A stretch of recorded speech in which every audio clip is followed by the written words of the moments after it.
Kami's perfect life with her boyfriend, Paul, gets confusing when two other men enter her life. While Rex is giving her perfect career opportunities, Jack is her first love she never truly got over. Kami thinks she has a great life. She is in love with her boyfriend, Paul, and has her dream job. She at least loves what her job could be if things were better. Her student loans and car are paid off, but she still feels something is missing. A psychic recognizes this confusion in her because everyone around her is settled. She feels Kami's work doesn't satisfy her, and the clock is ticking. She asks Kami to think of a question she wants to ask. Kami has many, starting with if Paul is truly her person. She also wonders if she will get to record some real music at work. She gets nervous with the cards, so the psychic asks to handle them. As she starts picking out her cards, they get more interesting. The psychic knows there's no straight line for Kami. Her life seems to be filled with possibilities of different relationships. She feels Kami will need to make a lot of choices and get pulled in different directions. Where she ends up will depend on her and what she chooses. The psychic warns about all her choices having consequences. Her first choice is about the kind of news she wants to hear, so Kami opts for bad news. The psychic explains that the Ten of Cups is a positive card, unless it's upside down. She thinks Kami will be with a child in a threatening situation. If she gives them courage, she will make a difference in their life. The psychic shows the other cards of her suitors. They are the Knight of Swords, the Magician, and the Fool. Kami thinks there's only Paul in her life, but apparently not for long. She has amazing chemistry with Paul during game night and keeps winning. They're having dinner with her sister, Amelia, and her husband, Florian. Kami wonders if she should throw her game or defeat them. She wants to be considerate because English is Florian's second language, and she loves her sister. But she decides to go for the kill and instantly gets all the answers right. As she celebrates with a dance with Paul, Amelia's daughter, Luisa, thinks they're very loud. School starts late for her tomorrow, but Amelia has an early morning. Kami offers to take Luisa to school. Kami wants Paul to stay over that night, but he has to go to court the next day. She gets a mail from Paul, who has gifted her batteries for smoke alarm day. He has made a reservation at the fancy restaurant, Le Comptoir, the next night. It's very hard to get reservations, so she's happy to go with him. Paul kisses her, but decides to leave before he changes his mind. Kami spots her ex-boyfriend, Jack, as she's dropping Luisa to school. She remembers him as the one that got away. They were lab partners in chemistry. They last met at the airport when he was leaving for Guatemala to save the world. Kami decides to go in with Luisa and takes her hand. Luisa feels embarrassed, especially when Dylan teases her about being a baby. Kami asks Luisa to stand up to and reminds her of the karate lessons. Luisa starts running to hit Dylan. Kami and Jack pull them apart, and he's very excited to see her. She pretends she's surprised too, but Luisa reveals Kami already saw him. The kids still broke school policy, but Kami insists it's her fault. She asked Luisa to fight back, which Jack thinks is important, but he feels kids should not resort to violence. He assigns them 2 weeks of cleanup for the breakfast program, where they arrange meals for less fortunate kids. Kami tries to clarify about the statement Lisa made about him being the one who got away. Jack asks her to not be embarrassed because he thinks of her the same way. He needs to leave for his lessons, but asks Kami to meet for lunch that day. He thinks she still looks as beautiful as she did in high school. He exchanges numbers with her and asks about her parents. They have remarried to each other again, and he feels like that's probably destiny. Kami hopes there's nothing wrong with getting lunch, but panic calls Amelia to fill her in. Kami finds out that her colleague, Greg, has been assigned the famous musician, Rex Galier, over her. She asks her boss, Dan, why she didn't get him. He claims it was last minute, and he has given her another ad. He claims ads pay more, so he wants to put his best recording engineer, which is her, with them. He doesn't know if the thing with Greg will work out or get them any money. She refuses to be a doormat people can walk over, but Dan doesn't see any problem with this. After recording part of the ad, Kami asks the team to break for lunch. She finds Rex struggling with the coffee machine and shows him how to make it work. Rex gets a call from a friend and explains he came to this studio because the other one was shut down. He jokes about liking the complicated machines and beautiful women at this studio. When she gives him a look, he clarifies that she's much more than a beautiful woman. She tries to take his coffee, but he asks her to help again. She decides to give him some real advice about his music. She claims the mix on his last hit song was a mess. She thinks there was no dynamic range, and the soft sounds were louder than the hard sounds. He feels she might be right, so she returns the coffee to him. Jack discusses his first year in Guatemala with her over lunch. He has helped a lot of displaced people and even broke his leg in 3 places. He thinks there's a lot of work to do in every country. She thinks of him as people's knight in shining armor and remembers the Knight of Swords card the psychic showed her. She discusses her work with him as a recording engineer. She claims she's mostly working for jingles for heartburn remedies. He is still pursuing photography and invites her for a fundraiser that night for Close to Your Heart Coalition. His work is getting displayed and auctioned off there. She claims she has plans and admits that she has a boyfriend. They have been together for 3 years and probably don't live together because she's still not over her parents splitting and getting back together. She thinks the idea of forever might be vague for her. Jack claims he hasn't had anything serious for a while. When she shares a knowing look with him, she leaves after making an excuse about getting late. Rex asks Kami to do his mix and has already taken clearance from Dan. His daughter is a fan, so he had to give out some goodies to convince him. When Kami listens to his latest track, she thinks it's too overdone. He claims he's a fool for love, and she realizes this might be about the Fool Suitor card. She decides to be honest with him and thinks he's burying his voice under all the tracks. She thinks a woman listening to the love song shouldn't be distracted by all the background noise. He asks for Dan's extension, and she feels like she might be in trouble. But Rex thinks Kami is the real deal and asks Dan to let him work with her exclusively. He asks for her suggestions, so she starts by getting rid of the background. He hesitates a bit with her other suggestions since he worked hard on them, but he agrees to do whatever she recommends creatively. When she's done, she asks him to record new vocals. Rex listens carefully as Kami plays her version.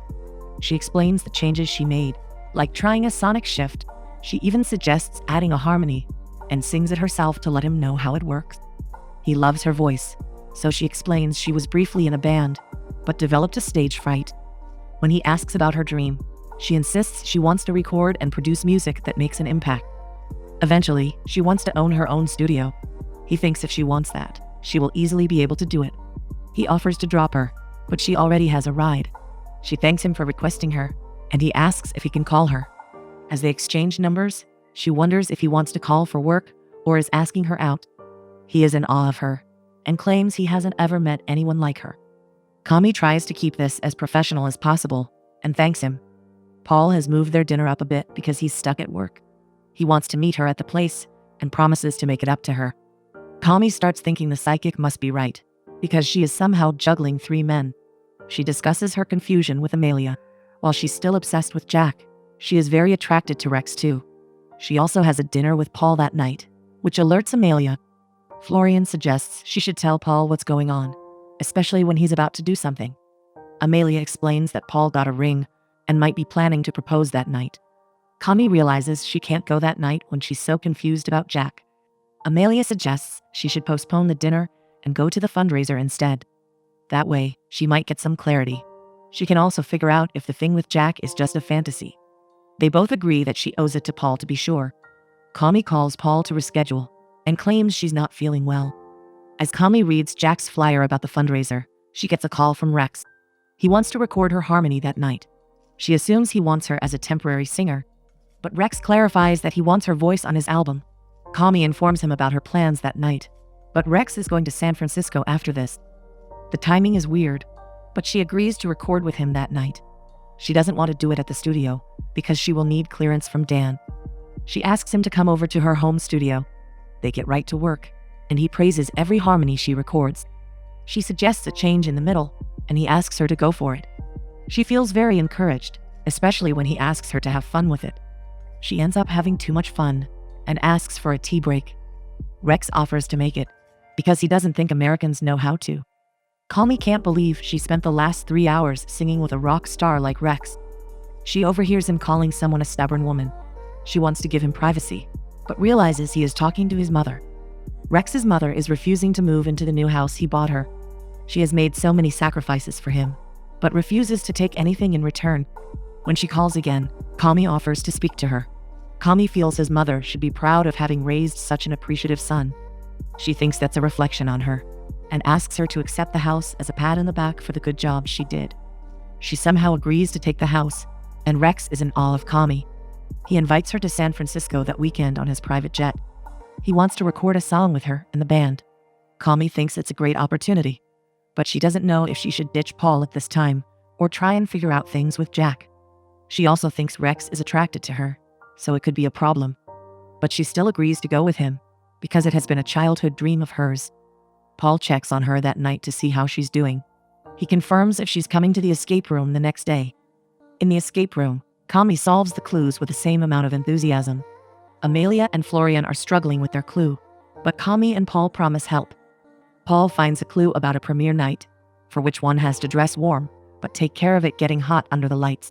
Amelia and Florian realize their clue points to the safe. To solve her clue, Kami decides to check out the trunk. She tries to find something warm for the premiere and spots a dress. She finds a box with a ring inside it and panics. She hides it before anyone can see, but Paul notices she found something. She pretends it might be some other clue, but Paul knows she hid it there.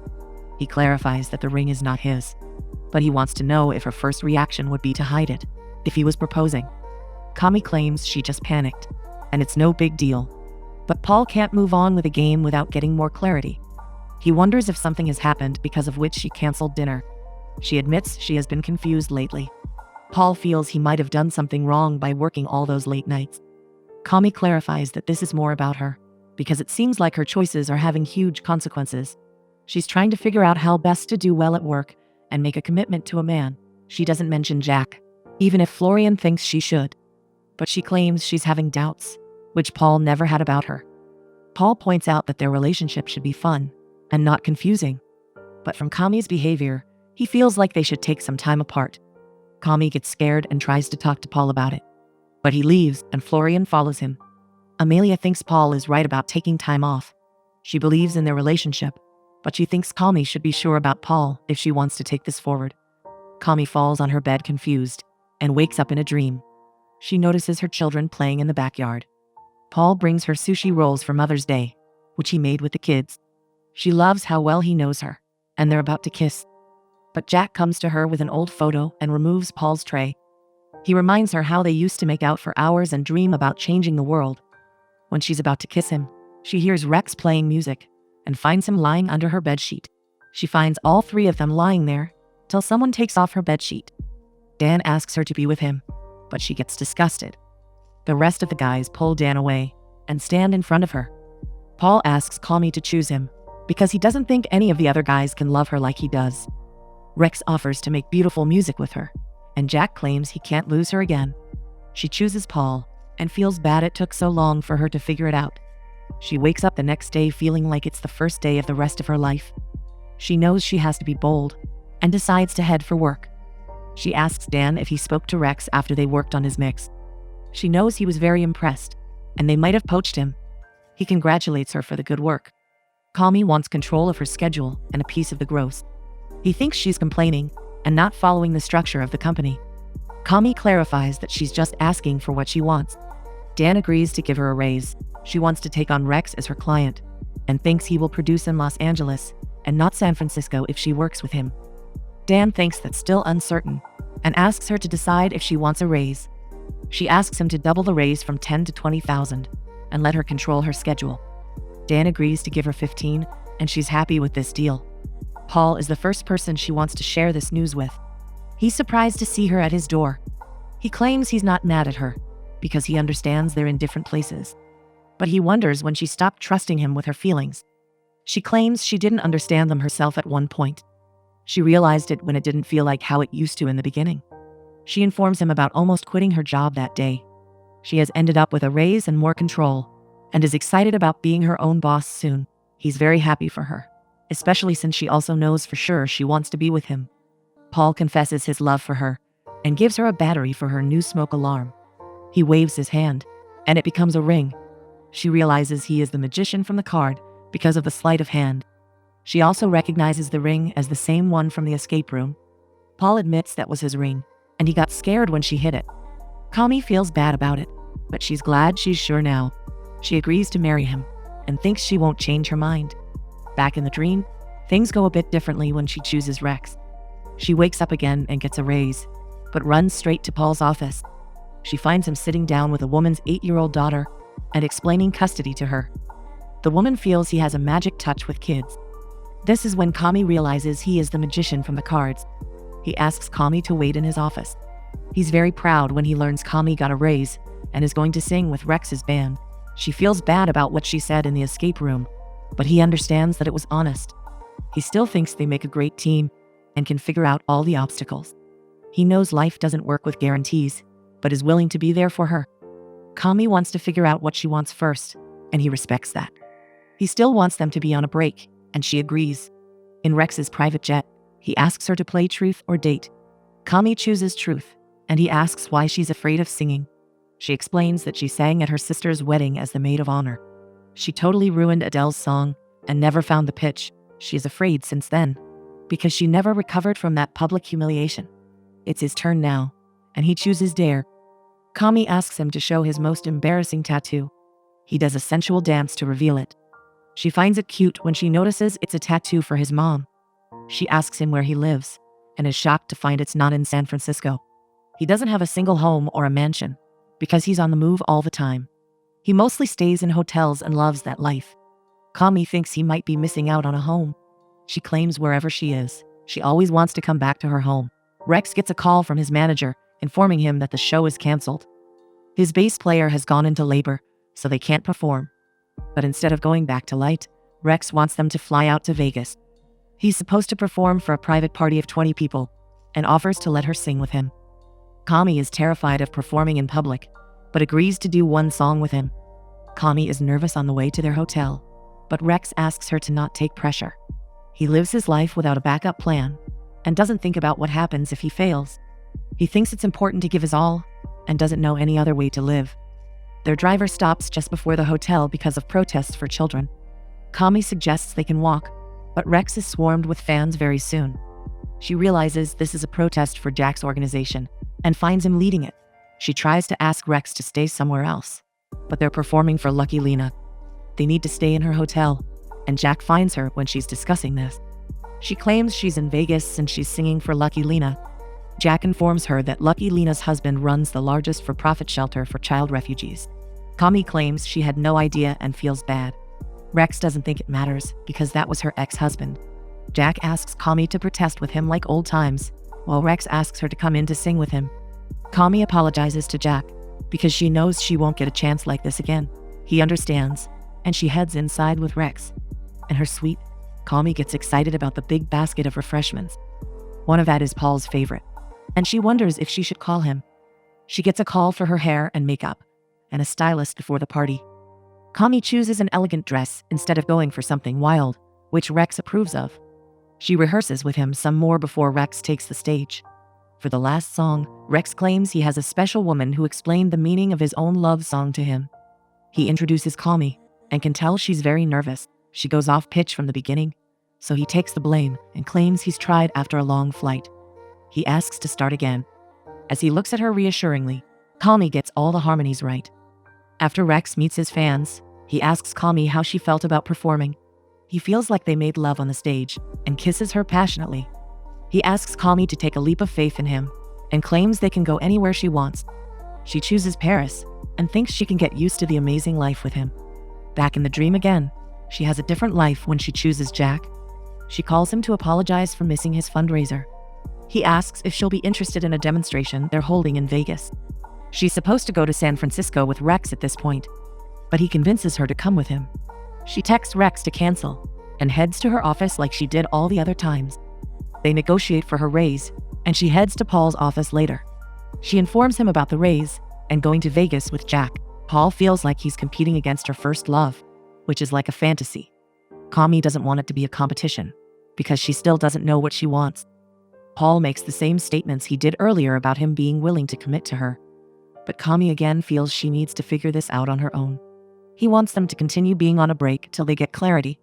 Kami and Jack discuss all the protests they used to attend when they were younger. Jack used to be unstoppable, but he actually stopped a few years ago. He reached a point where he felt all his work for change didn't count. But he got back up when he remembered he needed to make some change and think about all the kids. He doesn't want to have kids of his own, which is surprising to Kami. But he claims he might change his mind if his future wife wants it. He asks about Paul, and Kami mentions they've recently split up. Jack is glad, and remembers everything from when they were kids. He still opens the door for her, and takes out his camera. Kami hates getting her pictures taken, but she agrees to pose seriously for one. Jack comes closer to adjust her hair and thinks she looks perfect. Kami is helping with the protest when she spots Rex coming out of the limo. He gets surrounded by fans and thinks meeting Kami there is like fate. His San Francisco plan was canceled, and he asks if she wants to do a harmony with him. She claims she can't leave because of the protest. Rex is disappointed, but is willing to sing with her again if there's a next time. Jack knew she would not ditch him, but apologizes if he ever took her for granted. Paul turns up there too, and it reminds her of the dream. He claims he can't live in limbo, and felt very bad when he thought he was going to lose her. He knows she's the most fun, caring and passionate woman he knows. He wants to be with her forever. He bends down on one knee and asks her to marry him. Before she answers, Jack stops her to let her know their love wasn't a fluke. He claims he will regret if he doesn't speak up now. Jack admits that he loves her too. Kami gets confused and wonders how she became the most irresistible woman to all these men. She addresses Paul because she has finally found out what's missing for them. She thinks this is more about them than Jack. She feels like if Paul were truly her person, she wouldn't be so confused about them being together. Paul feels heartbroken, but understands that she doesn't want to be with him. Even when he leaves, Kami feels it's not about Jack. She is still not sure about him either, and doesn't know if she can slow down with him. She wonders if she should take some time herself or be with Jack. When she chooses Jack, she makes it clear she wants to have children someday. He agrees to let that door be wide open and kisses her. Paul thinks Kami chose Jack because he's more good-looking. In the end, Kami knows she can have a happily ever after with all three men if she chooses them.